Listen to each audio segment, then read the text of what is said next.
Hello friends, welcome to Bonaventures, the platform for inspired learners. I am Datis Tumamba and this is Inspired Learners Podcast.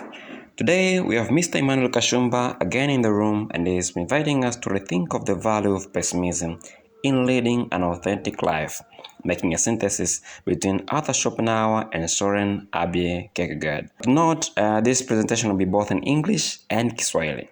Mr. Kashumba, most welcome and take the lead. Thank you, brother. That is Tumombe. And hello, everyone. I hope you're doing very well. I am doing okay. So let me jump into the presentation. So as Brother Datius mentioned, the title of this presentation is Rethinking the Value of Pessimism, Leading an Authentic Life. As I mentioned a couple of days before, this was my thesis, my master's thesis.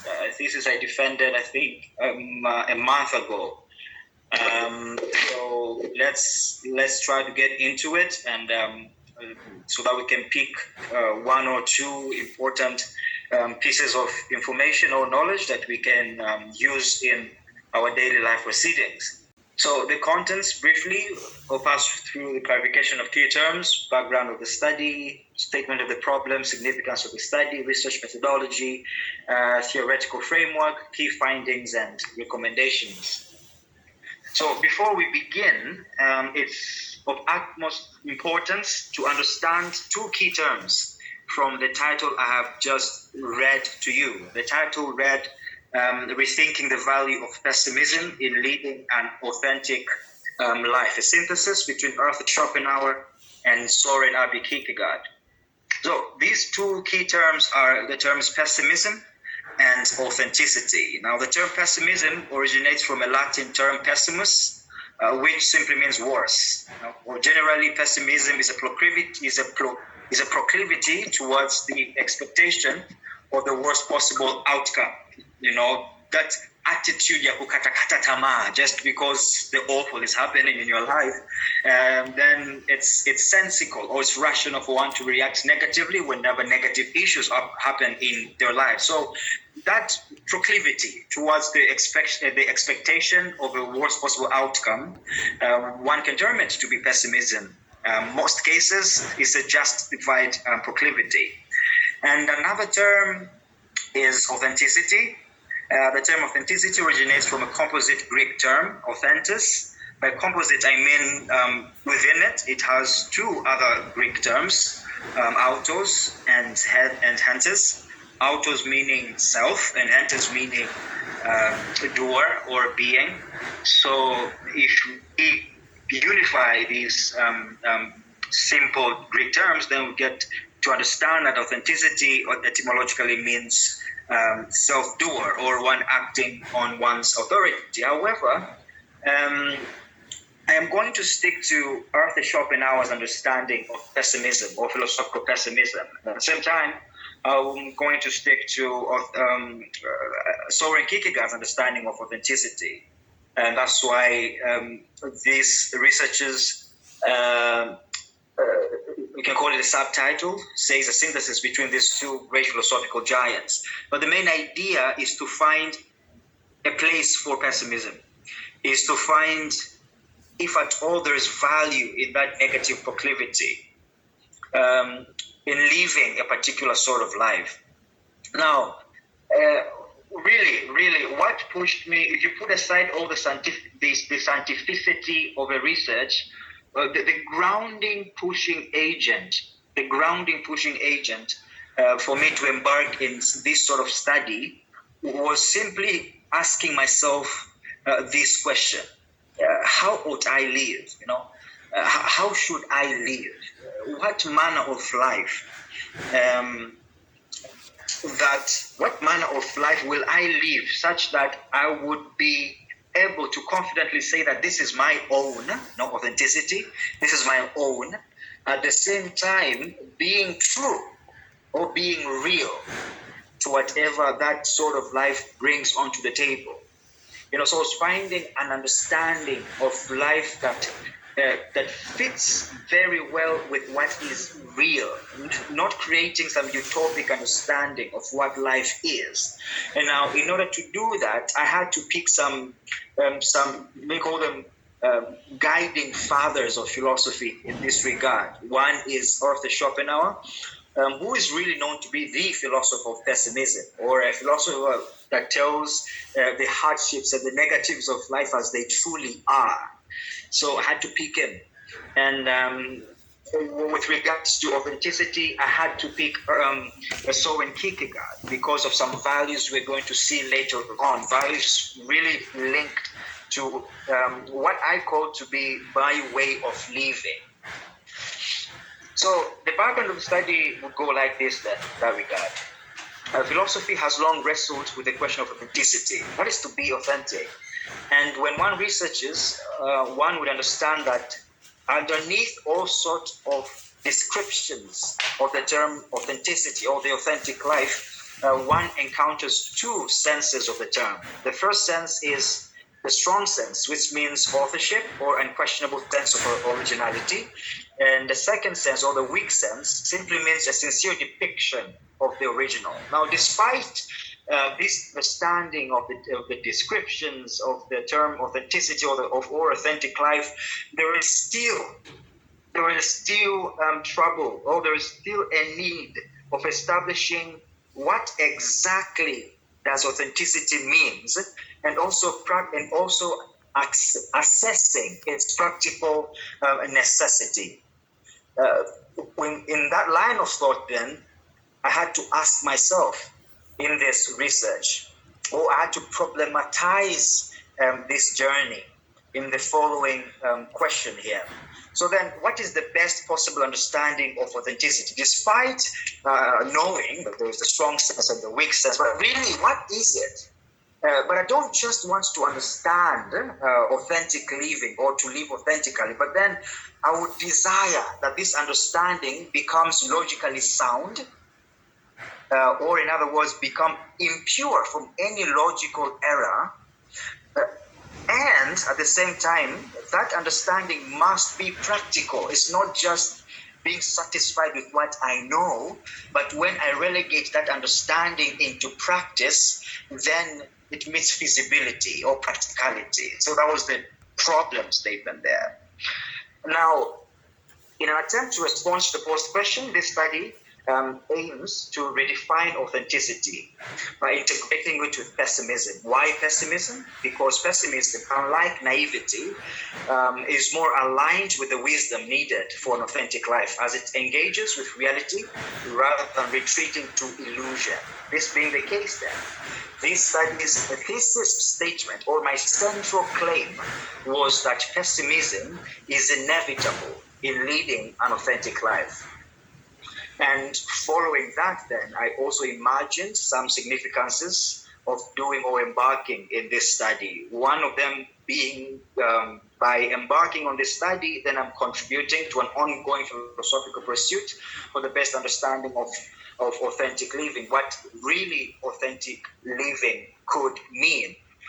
But at the same time, I saw myself as inviting the masses, the people, into a culture of reflecting, reflectively, critically, and responsibly returning to oneself as a means to a life worth living, retreating to oneself and truly questioning whatever is going on. And this is a plus, really, that philosophy adds to anyone who treats it with its due respect.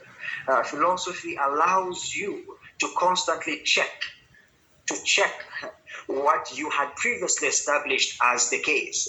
And where there is a need of any modification, then one must be humble enough and honest enough to make the needed modification. On the other hand, if no modification is needed, then there's no need to do that. Generally, philosophy allows you to embark on some sort of a refreshed uprooting of whatever had been known before. The research methodology I embarked on was qualitative. This was purely qualitative, not quantitative. So there wasn't a picking up of data somewhere quantitative. Within it, then, I embarked on the critical hermeneutical method. Critical hermeneutical method simply means is an interpretation with a touch of criticism, or seeing or reading whatever had been said by Schopenhauer or Soren Kierkegaard, and critically seeing how that best fits in any period of thought onto this moment. Theoretical framework was existentialism. And what does existentialism means? One could say existentialism views the human condition as a central philosophical problem. As I said previously, I was in a need of understanding what it means to live authentically. What does that mean? So I was treating the human life condition as my central problem. And that is why I had to use the theoretical framework called existentialism, or perspective, a lens through which this research could be understood. Now, what are some of the key findings here? If we recall, I had made a couple of presentations before today, and if you remember, the very first presentation I made was a presentation concerning Soren Kierkegaard. If you remember, when we say that religion is a teleological suspension of the ethical and so forth, that was simply a section. Of this research. At the same time, I made a presentation on suicide. Again, suicide was simply a portion on this research, and I used Arthur Schopenhauer. So generally, this research was mainly divided into three parts. The first part was to look into Arthur Schopenhauer and understand what he means by pessimism. And then from there, look into Soren Kierkegaard and understand what he means by authenticity. And from there, I now had to generate my understanding of what it means to be one living authentically, viewing or synthesizing these views from Arthur Schopenhauer and Soren Kierkegaard.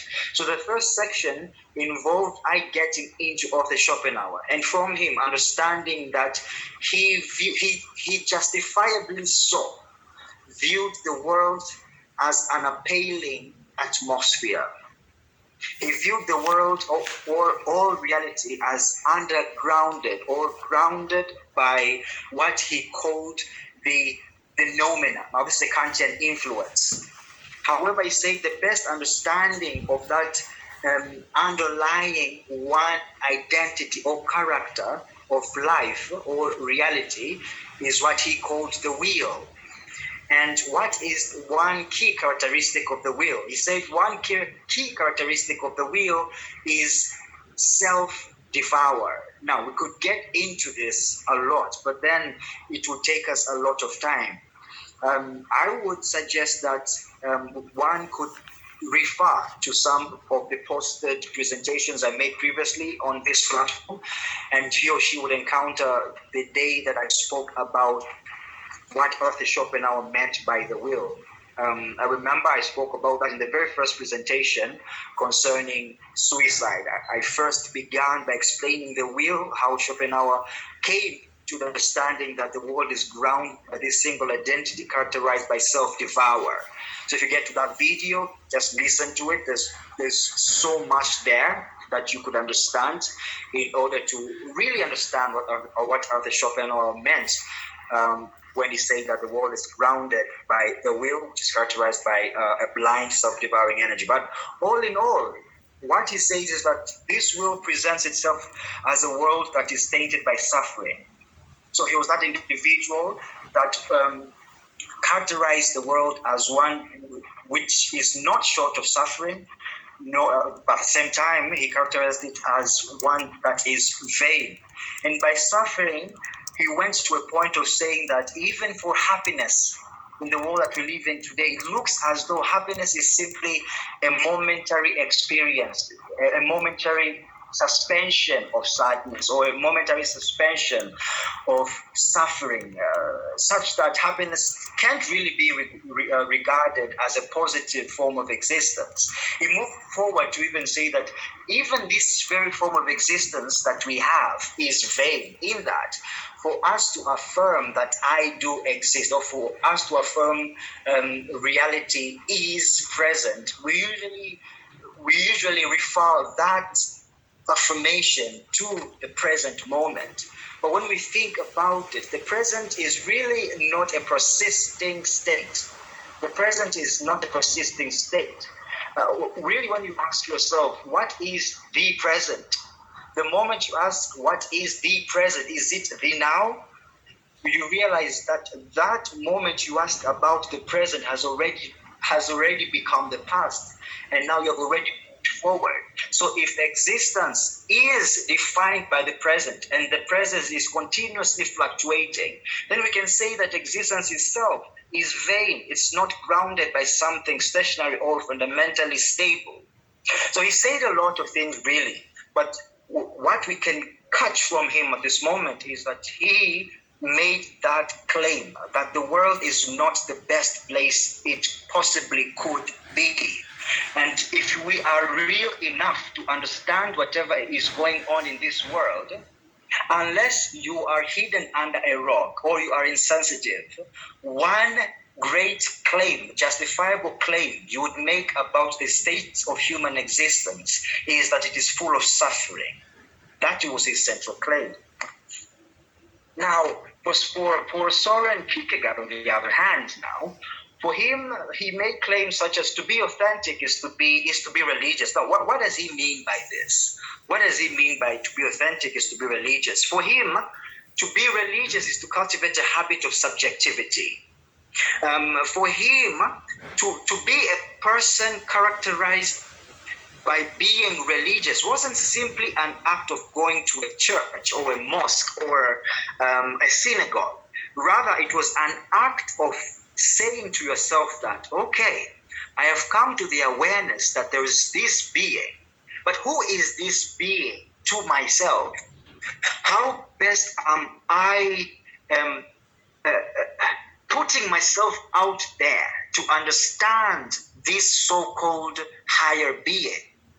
So that's why he said for him, to be religious is to cultivate a habit of subjectivity, understood through inwardness, a vow to commitment, focus, and purposefulness. It's not just an issue of subscribing to societal order, but really making sense to whatever you subscribe yourself to, and living the authentic life. I think he associated the authentic life with the religious life because he viewed the religious life as the best model that we can follow in being authentic. If at all we allow our inner self to grapple with that idea of the existence of a being that we can't really understand limitedly through empirical data. So moves forward then. He said inwardness comes with the dizziness of freedom. In that, it's not easy. It's not easy to come to a place of inwardness or a place of subjectivity or a place of truly standing for yourself. Because the moment you do that, then there will be a multitude of choices that you have to make.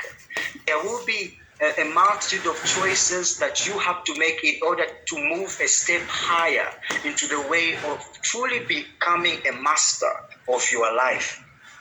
Now, that state of being overwhelmed by the amount of freedom that you have to choose a particular choice in order to become a master of your life, he called that state anxiety. Now, in the concrete instantiation of anxiety comes in an existential task to choose the best course of life. Now, okay, you made a decision to say that I desire to become a master of my own life. Now, what is the best course of life that I should embark myself in?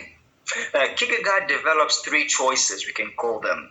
The first is the aesthetic choice. It's a state, or it's a choice of outer fragmentation. It's a choice of saying that I am going to live in accordance to how pleasure drives me. And this is not the best way, according to Soren Kierkegaard.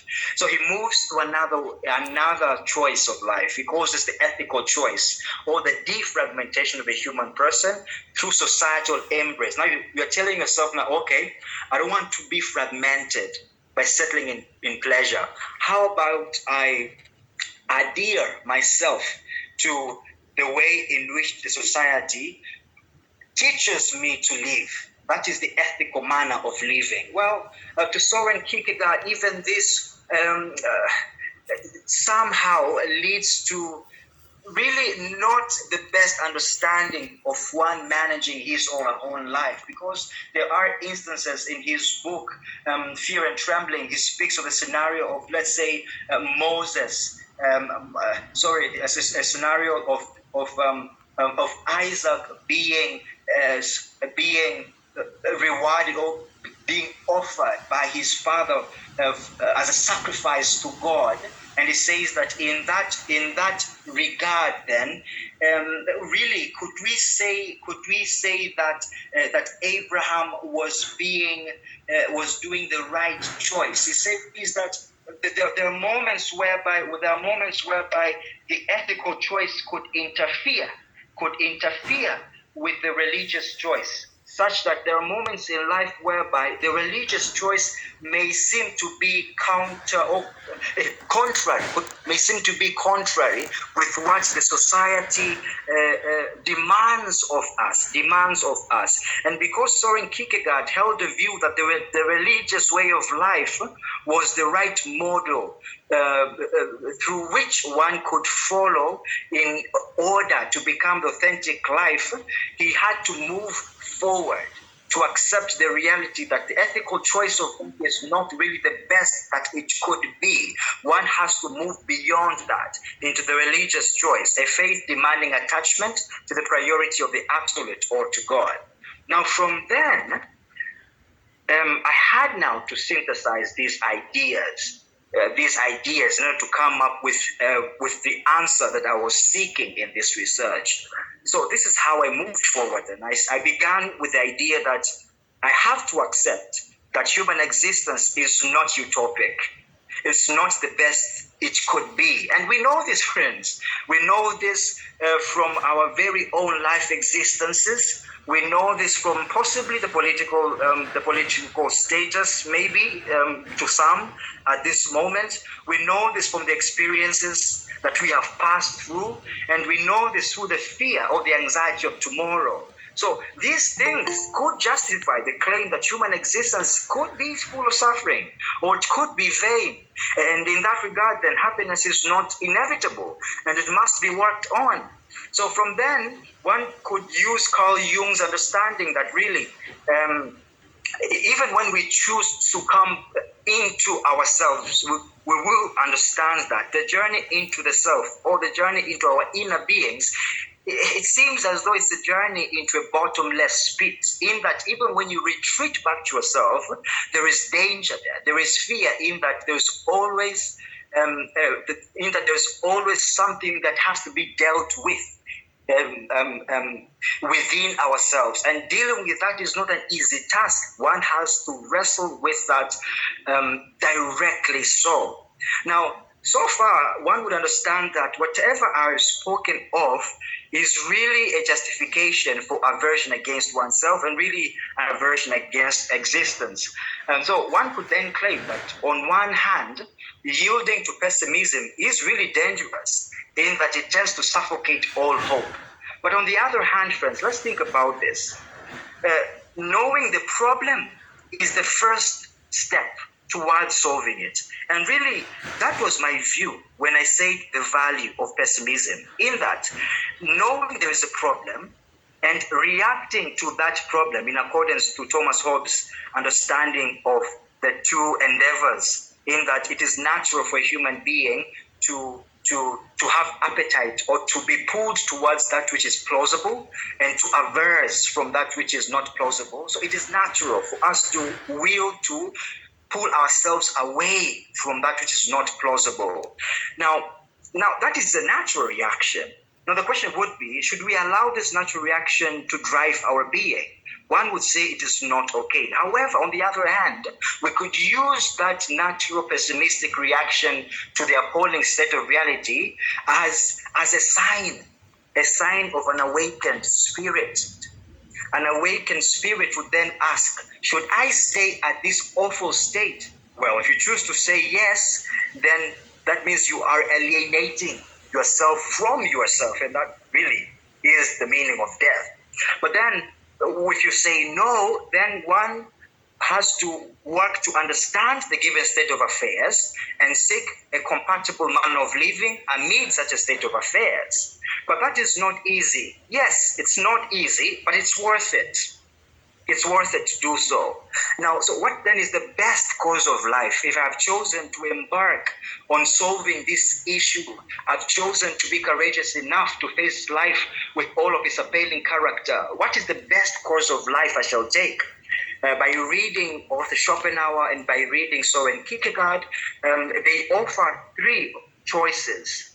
One is aesthetic perception, which is not the best choice that one could take because of its failures. Another is moral awareness, which is again not the best choice that one could take due to its failures. And another will be denial of the will to live, or infinite resignation. And this again would not be the solution, because mere renunciation is never enough. One is naturally called towards an attachment with that which is principally stable. So what's the way forward then? Then my suggestion would be personal responsibility. It is the proposed way forward. Why? To be responsible, constructively responsible, is really an act of faith. Why is it an act of faith? It's an act of faith because what you're saying is this: regardless of the fact that I do not know my tomorrow, but regardless of that fact of not knowing my tomorrow, I am willing to gamble with these good deeds because I have a faith that they may produce a better state of existence tomorrow. That is why it's an act of faith. Now, simply saying I should be responsible is one thing, but how do we actually practice that in our lives? Where do we begin? Well, one could say maybe begin from exemplars. Begin by studying, looking, learning at those people around you who have successfully emulated that which you call to be plausible or virtuous in life. Try to study them and maybe emulate whatever they do in the contexts of your life. And from then, you need to understand that we have something called the Matthew effect, whereby if one begins to do something good, no matter how small or how trivial it is, scientifically speaking, Robert Merton says that whatever one begins to do that is plausible, the mind or the body begins to applaud itself, such that the minute good that you did previously would set ground for the major good that you could do later on. And from then, one could realize that you no longer are responsible for yourself, interpersonal responsibility. Now you have the capacity of being responsible to your spouse, to your friends, to your community, to the government, to the state, etc. That is how it grows. The Matthew effect by Robert Merton, he says that. So then, well, does this mean that you have successfully defeated the appalling or the negative state of human existence? That is not the case, because remember, according to Schopenhauer, suffering is part of human existence. So you will face suffering, definitely, but press on. Why should you press on? Because pressing on yields hope. And hope never really disappoints. It mitigates worldly distractions. And the authentic individual then is called to live really in this manner of human existence. And as I conclude here, I would like to read to you how I would have depicted this authentic individual that has understood the appalling nature of human existence, at the same time has decided to take up responsibility and not being drawn or not being succumbed by simply staying defeated by this sort of human existence. Such an individual would proclaim words such as these: I vow to do good, no matter what happens to me, no matter the injustices, no matter suffering that comes my way. I will not lose faith. I will not succumb to being a victim of the despair that will surely come my way. Such experiences do not deter my progress, rather, they play an essential role in my upbuilding. And after all, the authentic life is all that I can cling to, despite its absurdity. Part of doing good is to abide on the side of truth. Is to abide on the side of truth. And the concrete instantiation of that abidance will be to speak the truth, regardless of the outcome. In speaking the truth, one ventures into life's greatest adventure, not knowing what may befall him or her as his or her days on earth wither away. I regard this commitment to truth to be the best possible expression of authenticity, for it is a commitment to reality, as opposed to a commitment to what could have been or what one wishes it to be. And from time to time, I shall not avoid celebrating the small victories that will burst open along the way. I shall attend to those victories as I gulp hope from my cup of unending suffering. So that is something I wrote after I reflected myself being part of this individual that I was trying to write this research about, in that I did not want this research to simply end as a bunch of papers stacked somewhere. Rather, how does this look in my life? If you remember the question I posed previously, I wanted this understanding of life to not only be logically stable, but feasible or practical. And I'm thankful that at the end of the day, I was able to prove even its practicality. Now, after that, what were some of my recommendations then? My recommendations were divided into two. The first recommendation was recommendations for academia, and the second recommendation was recommendations for life progress. Recommendations for life progress. Now, recommendations for academia, one was, so these were simply topics that I suggested people to embark on. These were topics beyond the scope of my study. So if anyone is interested in these, please feel free to write something about this. They're very interesting. So for example, the first was the role of willpower in the reorganization of state politics. The question here was, could state politics be improved by an individual's choice to do good and avoid evil? If yes, what stops one from doing that? And what is the way forward towards reshaping politics from that perspective? And the second topic was a Socratic response to controversy, an antidote to hypocrisy. Now here, the main question could be, could a habit of analytic discourse on controversial issues, as opposed to evading such issues, be a solution to the more pressing challenges in a society? And another topic was a philosophy of faith, a resolute comparison between divine revelation and psychological tendencies in search for the one true God. Here, the central question could be, in presupposing the transcendence of God, on what basis could one discern a moment of genuine divine revelation from that of a mere psychological tendency? That was the main question there. Now, with regards to recommendations for life progress, allow me to shortly read this short script I wrote.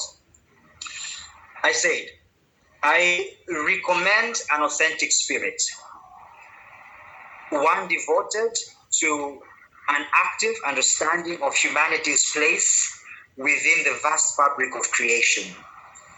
This enlightened understanding can inspire a reasoned, faith-driven response that boldly confronts the numerous atrocities that have marked human history.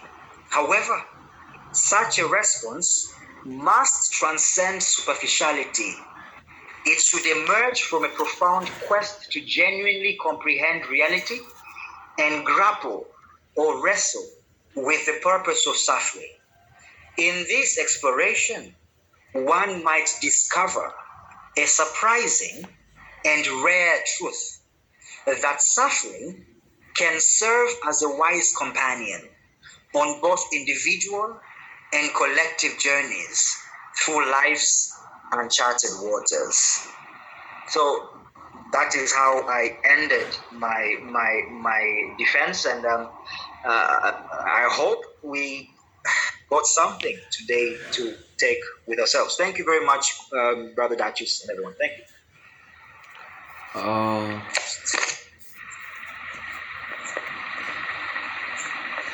Thank you very much.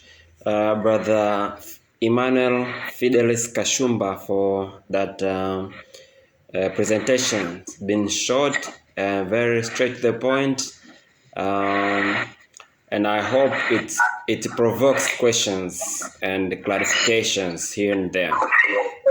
May I start by first appreciating the way of presentation, the way you used, you shared your screen. Thank you very much for the projecting. But also thank you very much for a concrete research that is full of terminologies that really prove that this man really researched. Thank you very much.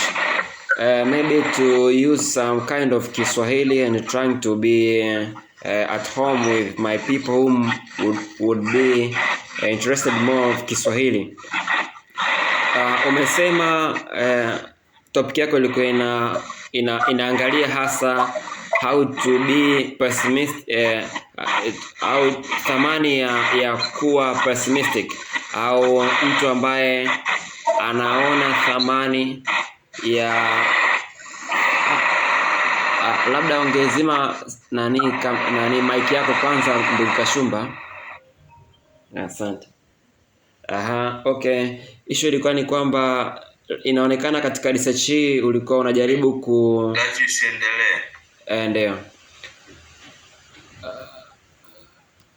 Okay, niko nasema inaonekana katika research hii Brother Kashumba alikuwa anajaribu kuangalia thamani ya kuwa na mtazamo hasi ili kuwa na maisha thabiti ambayo unamiliki maisha yako katika namna ambavyo unajiamini katika kile ambacho unakiendea.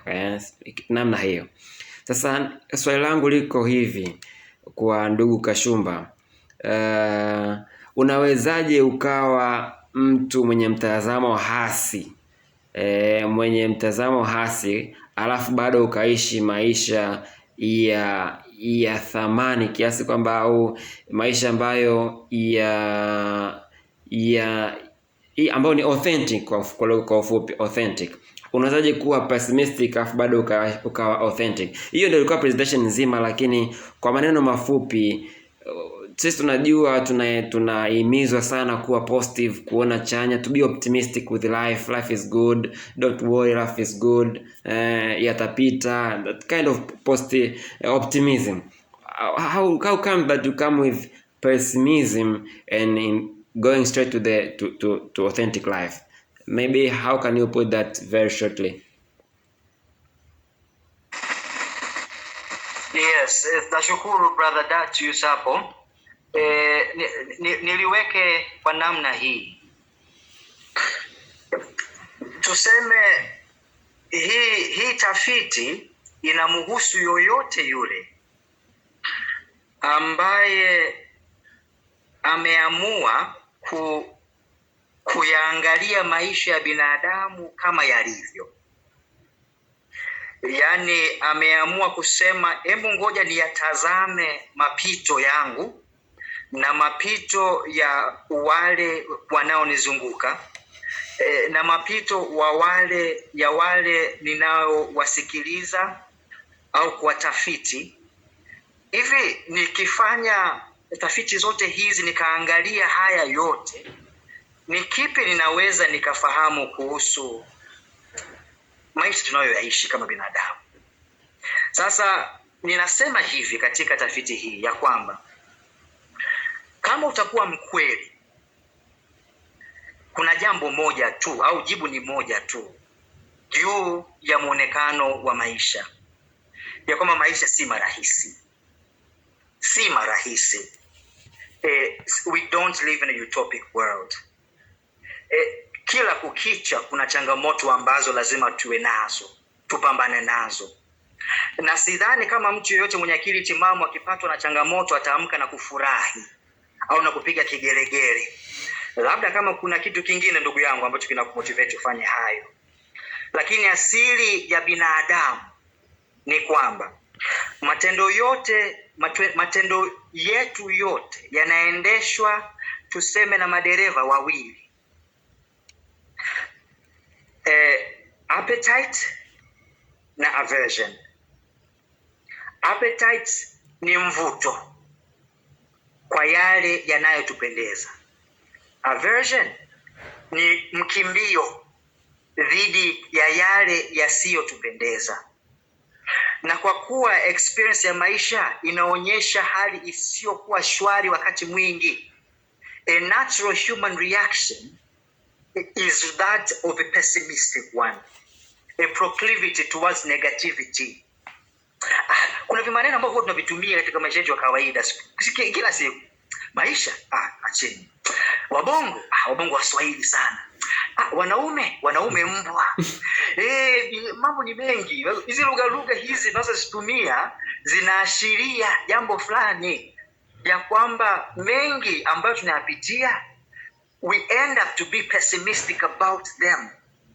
Sasa swali langu likaja ya kwamba, je, tuishi humo? Yaani tubaki tu na mtazamo huo hasi? Tutaendelea kweli? Nikasema hapana. Tukubali uhalisia wa kwamba hii ni reaction natural to the natural manner in which existence presents itself. Lakini tufanyaje sasa juu ya hali hiyo ili tuweze kukua? Ndio na propose sasa, tusiendekeze pessimism tu tukakata tamaa, itatupeleka kwenye suicide. Lakini tujiulize, tunafanya nini? Hii sense of negativity tuitumie kama alarm, a sign ya kwamba something must be done. Na hiyo ndio itibue hamu ya kutaka kusimama tena na kuendelea mbele. Kwamba suluhisho sio kupuuzia hali halisi iliyopo, ni kuitazama, kuwa na ujasiri wa kuitazama and to do something about it. Ndio lengo langu ni research hii hapa. Asante. Asante ndugu Kashumba. Nadhani naweza kurudi baadaye, lakini nitoe nafasi sasa kwa anayependa kuuliza. Karibu ndugu France. Asante sana, mnanisikia? Ndio tunakusikia. Ndio, ndugu Kashumba, hongera sana kwanza kwa sio tu presentation nzuri, lakini kwa utafiti ambao binafsi naamini ni mkubwa zaidi ambacho umeweza kuwasilisha hapa. Nadhani kwa sababu ya muda na nafasi umeweza kutuonjesha kidogo tu, basi naamini maswali yangu yatatusaidia kutambua zaidi na kwenda zaidi. Basi ningependa kuanza mambo machache kwanza katika mtazamo mzima wa utafiti huo, alafu baadaye kwenda zaidi katika mashauriano au majadiliano zaidi. Swala la kwanza kwenye hii title, kwa sababu umetuambia inasema Rethinking the Value of Pessimism in Leading an Authentic Life, a synthesis between Arthur Schopenhauer and Soren Kierkegaard. Sasa hii pessimism ambayo ulichukulia bila shaka, kwa sababu pessimism umeidefine kama something worse, so ulimaanisha kwamba kutufanya tubadilishe mtazamo wa pessimism, kwamba kuchukulia kama kitu chanya na kukitumia, au namna gani? Swali la kwanza. Naomba nijibu hapo ili tuweze kwenda haraka. Yes, kwa hiyo ulichouliza hapo ndicho nilichokuwa nikisuggest, ya kwamba tufikirie upya kuhusu pessimism. Maana wakati mwingi pessimism huwa tunaiweka kando, tunaamini ya kwamba ni chemchemi ya maafa, lakini tuiangalie tena. Ndio maana nikatumia neno rethink. Tuiangalie tena, huenda tukang'amua mema mengi au mazuri mengi ambayo yatasaidia katika kuishi kwetu vizuri. Asante. Asante. Basi mimi binafsi nilikuwa naona kwa mfano hii pessimism, kwa sababu wewe mwenyewe define as something worse whatever, I think it's actually a vice, and in order to live, to improve life, we definitely need something good. Kwa hiyo it's not very nice to change a bad into good. Kwa hiyo maybe in my opinion I would have said a way of turning pessimism into optimism, whatever. Lakini thank you, I think the whole presentation covers it up and make it good. Okay, kitu cha pili, ulikuwa unatuambia kwamba theoretical framework ni existentialism. Unaweza ukaelezea vizuri kwenye swali namna gani hii theoretical framework yako inakopo ni existentialism, na haswa pale tunapomwongelea Arthur Schopenhauer na Soren Kierkegaard? Sawa, nashukuru sana. Sasa labda cha kwanza tuelewe maana ya theoretical framework kwenye qualitative research. If we speak of theoretical framework kwenye qualitative research, tunamaanisha a perspective or a lens through which the content of a particular research could be understood. Sasa nimetumia existentialism as my theoretical framework nikisema ya kwamba ili mtu aweze kuelewa vizuri kile ninachokiongelea, lazima afahamu ya kwamba hapa hii research nzima imefanya human existence as its central problem, au human condition as a central problem of discussion. Kama uliona kwenye slides nilielezea kwamba existentialism puts forward human existence as a central problem of discussion. Kwa hiyo sasa kwa muktadha huo ndio maana nikaja kusema ya kwamba existentialism is my theoretical framework, nikimaanisha ya kwamba ndio lens ambayo ningependa msomaji aweze kuitumia kuelewa exactly ninachokisema kwenye kazi hii. Mtu mwingine huenda angetumia lenses zingine, labda the analytical lens, lakini zisingefaa. Kwangu mimi katika research hii, lens ambayo ilikuwa inafanya existentialism kwa sababu hicho kitu kimoja hicho, to put human condition as a central problem of discussion. Thank you. Ndio, nimeuliza hilo swali kwa sababu tunapochukua mawazo ya Arthur Schopenhauer, na nimeona natumia the will, the reason to will for political whatever.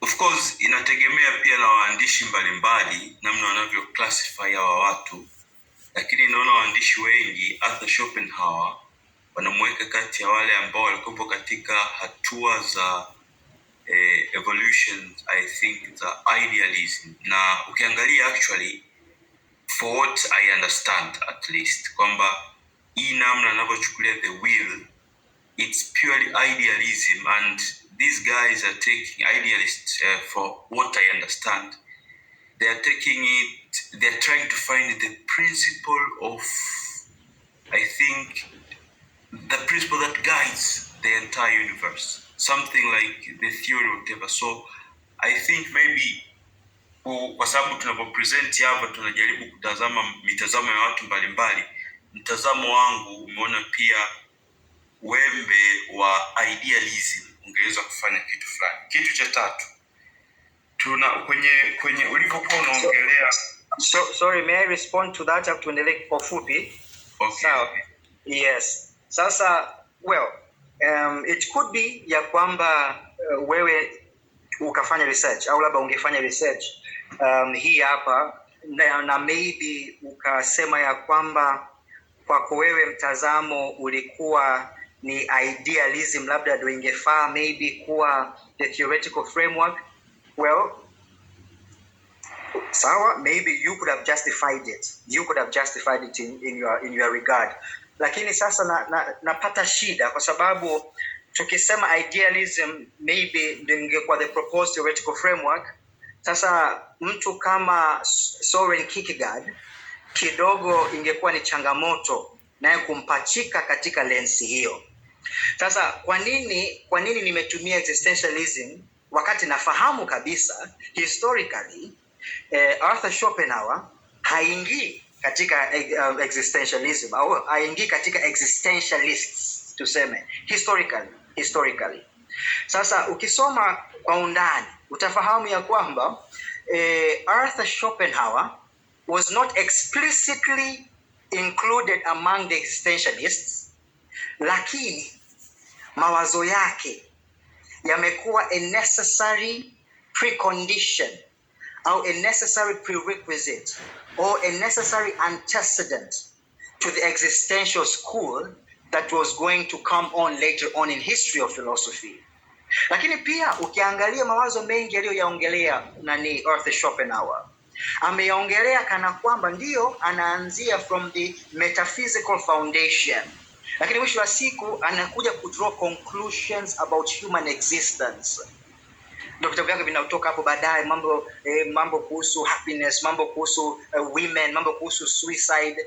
He was also trying to look at life from a place of founding it metaphysically, lakini pia experiences zake yeye mwenyewe katika maisha yake. Kwa hiyo katika muktadha huo ndio maana nikatumia existentialism as my theoretical framework, na kwamba naelewa Schopenhauer explicitly in history hatowekwa, lakini tafiti zaidi zinaonyesha ya kwamba amechangia pakubwa katika existentialism, lakini mawazo yake binafsi nayo ni existential, hata kama vitabu vingi huenda visimpachike humu ndani. Thank you. Asante kwa maelezo hayo.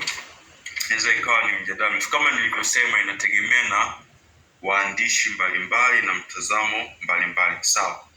Sasa tunavyokuja kwenye kitu kingine, kwenye methodology uliyotumia wewe, umesema uliona sio vema kumix na empirical. I mean, there are two methods you mentioned, and then you ukasema kwamba yule chonzuri. Sasa mimi nilikopo nafikiria kwa nyakati tulizo nazo na kwa maarifa ambayo binadamu wamea advance mpaka sasa hivi, na kwa aina ya ulimwengu tulionao na utandawazi na nini, ukitaka kusema kitu cha ambacho kinahusisha binadamu, nadhani kuna haja ya kutanua hata namna ambazo tunafanya research. Kwa nini?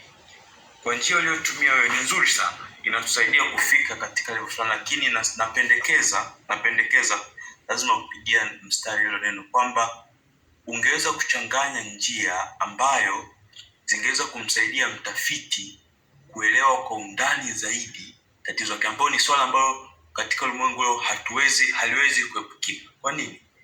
Kwa sababu kwa mfano ukichukua nyakati za Schopenhauer na nyakati zetu, nyakati za Schopenhauer na Kierkegaard, kuna baadhi ya nyanja za maarifa kama saikolojia, pengine hata na medicine, pengine na sociology na zinginezo zilikopo hazija kuwa advanced, lakini katika ulimwengu wa leo zimekuwa advanced, na namna yake ya utafiti katika hizo fields nyingine zimetuchangia kumuelewa binadamu kwa upana zaidi.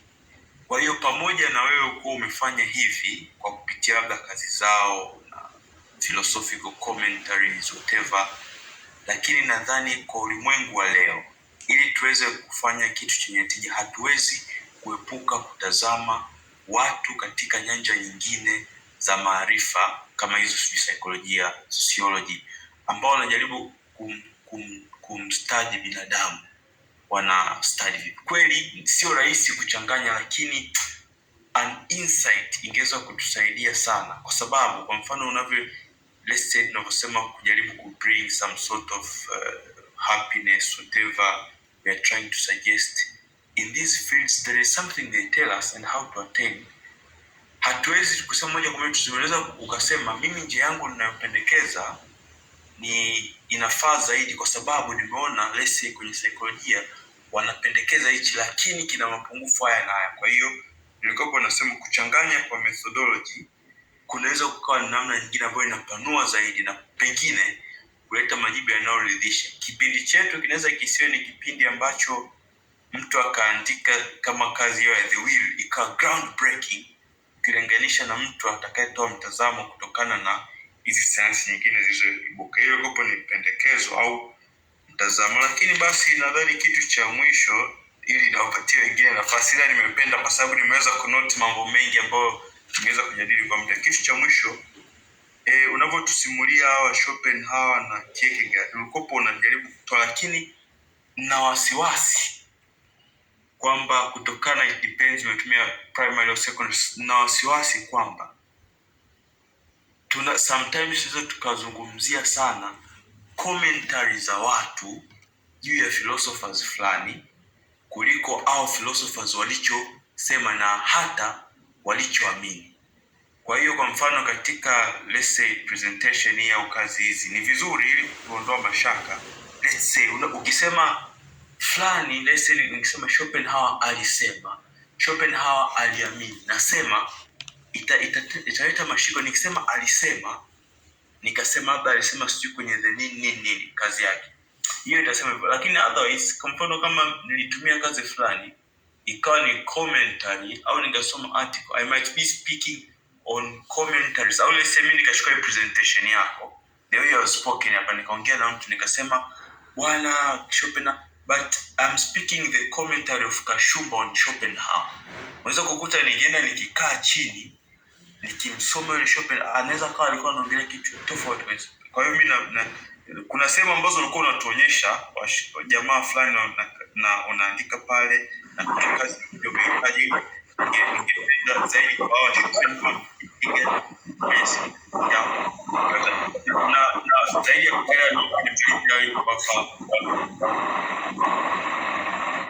Yes, asante. Naomba ni respond kwa ufupi kuhusu masuala mawili. Nashukuru sana ndugu Francis kwa mchango mkubwa sana. This is the spirit that we really need at this moment. Sasa kuna mmoja hapa, labda nianze na hilo la mwisho. Ni kama umepelekwa kwenye sehemu ya kuona kana kwamba huenda kuna matumizi ya commentary zaidi kuliko primary texts. Okay, maybe we should talk about that some other time. Lakini I could tell you that primary texts were the first priority in this work. And ninaweza nikasema Schopenhauer alisema si kwa sababu nimesoma kutoka kwenye commentary ya mtu, bali ni kwa sababu nimefungua kurasa za vitabu vya Schopenhauer mwenyewe. Vinapatikana siku hizi. Dunia imekuwa kijiji siku hizi. Unaweza kupata vitabu vingi tu vya mtu mwenyewe na sio commentary zake. Lakini pia hata kama ingekuwa commentaries zinatumika, of course zimetumika na lazima zitumike kwenye research iliyoshiba. Lazima utumie primary, lakini pia lazima utumie na secondary text. Sasa hatuwezi, mimi naona ndio primary text zina uzito mkubwa, hasa pale ambapo unataka utoe kile ambacho mtu mwenyewe anakisema. That is true. Lakini pia commentary au secondary text nazo zisipewe kisogo. Zikaribishwe. Kwa sababu gani? Kwa sababu turudi kwenye epistemology, tukiongelea kuhusu the desire to know something, kuna njia nyingi za kupata ukweli. Kuna first hand. So tunaamini kwamba first hand ndio hiyo sasa primary text from the person mwenyewe aliandika. Lakini pia tusisahau ya kwamba A testimonial account is also a valid way of getting information. Kwa hiyo testimonial account zinaweza zikawa ni mbili. Zinaweza zikawa ni written testimonial account au zinaweza zikawa ni spoken testimonial account au ni a mediating account. Kwa hiyo nazo zina nguvu yake. Lakini nikutoe shaka ndugu, labda kama utataka upitie kazi yenyewe niliyoiandika nitakutumia, lakini hii ni kazi ambayo kimsingi imeshiba primary text, zipo za kutosha, lakini pia imeshiba na secondary text. So maybe I can send it to you and maybe you can look at it and suggest otherwise pia. So that's the first concern. The second concern ilikuwa ni kwamba ni lazima umeongelea kuhusu kwamba research siku hizi lazima pia tuangalie nyanja mbalimbali. Tusikae tu katika falsafa labda peke yake, tuangalie psychology wanasemaje, biology wanasemaje, law wanasemaje, sociology wanasemaje. Pia katika hilo ni kuhakikishie ya kwamba hizi nyanja zote zingine ambazo umeziongelea kwenye kazi hii, kuna nyanja ya sheria, kuna nyanja ya falsafa, kuna nyanja ya theology, kuna nyanja ya criminology, kuna psychology, etc. Zipo zote hizo ndani. Na ndio maana chapter ya 3 ni chapter ndefu kuliko zote, kwa sababu hiyo ndio chapter ambayo nilitaka hasa ni mconvince msomaji. Kwa hiyo ni lazima nilipaswa nipitie mambo mengi ili niweze kuandika kazi hii vizuri. Kwa hiyo ni kuondoa shaka ndugu Francis, kama ulivyosema awali ya kwamba huenda kwa sababu ya muda kwa sikuweza kuingia katika specifically nyanja mbalimbali hizi zinazoongelewa ambazo nimeziongelea kwenye kazi yenyewe, lakini sasa huenda ukihitaji, basi I can always forward to you the work and have a read at it and enjoy it. Thank you. Asante sana ndugu Kashumba, asante sana na hongera sana kwa presentation.